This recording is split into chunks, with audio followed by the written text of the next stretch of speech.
This means extra ibadah, salah and sawm and things like that. Okay, next one.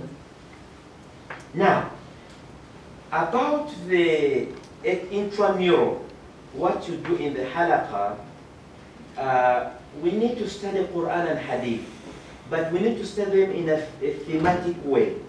What does thematic mean? We need to study them according to subject. You know, when you read the Quran, you need to know Quran is addressing now social issues, is addressing spiritual issues, is addressing family issues. So this way, you read a verse, you need to ask yourself, how can I apply this verse of the Quran to my daily life? I will leave with you, inshallah, the whole Quran, but organized thematically. So I'll also divide it so that every session you study some verses, you know to what theme they belong. But the question is, Quran is talking to you today. So each verse is relevant to you today in Korea. You need to ask yourself, what does this verse tell me to do? If you start doing that, you will understand Quran in a different way. The same with Hadith. Also, we need to study fiqh, and we need to also have ma'thurat, dua. Okay, go on. We are now ending. Now, for Quran, we need to read through the translation, discuss together. Quran is straightforward. You know, everybody can understand the Quran. The ulama, they understand deeper. But for you, the superficial meaning of the verses, you can understand. But the knowledgeable people understand much deeper. But you just need the superficial meaning. Hadith, this book, Riyadus Salihin, min Hadith Sayyid al-Mursal, is a very good book to really, it can build you spiritually. If you can read and finish it in 3 or 4 years, you are spiritually a different person. And then there is a book, Kitab al-Adhkar by Nawawi. It has got dua and ma'thurat that you can study. Go on. Next one. Okay, then this book, Bulugh al-Maram, is about fiqh. You can do, and Hiya Ulumuddin. Okay, so I will leave this program behind, inshallah. You look at it and see if you can apply it in your halaqah.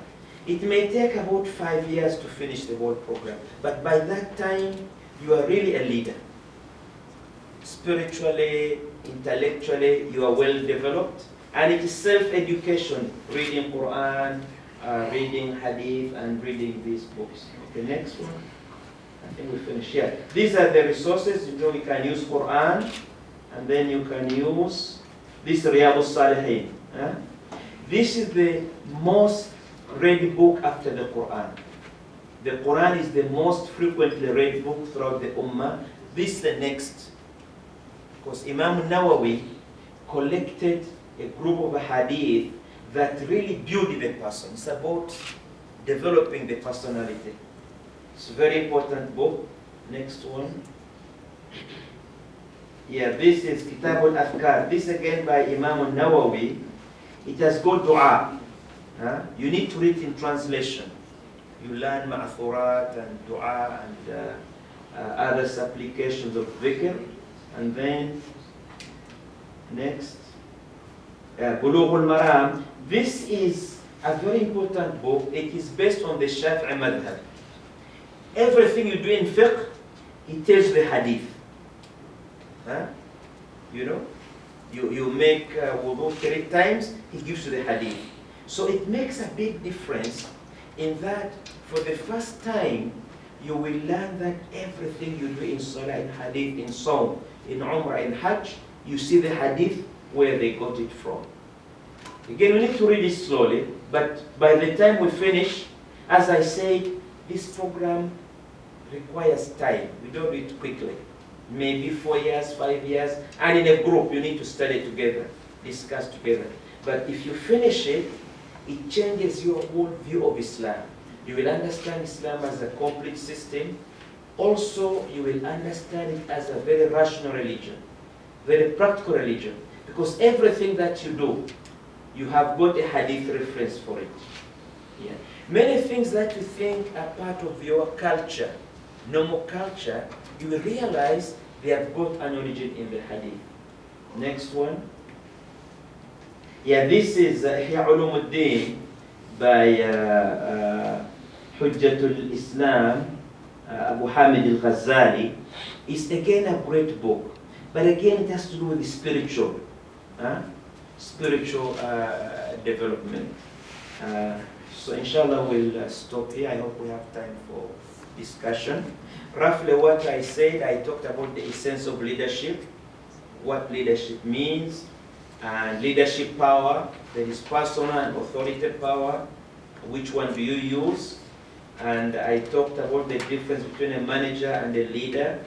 And I talked about diseases of leaders and followers. And then I said that to avoid those diseases and cure them, we need tazkiyah to nafs, purification of the nafs. And then we need to follow a program of Islamic education on a regular basis in the halaqah. Slowly, you know, if you do these things too quickly, you get bored. It has to be slow and take your time. It may take you 5 years, 6 years, but at the end of it, you really are well formed and ready to be a leader or to be a follower. Wassalamu alaikum.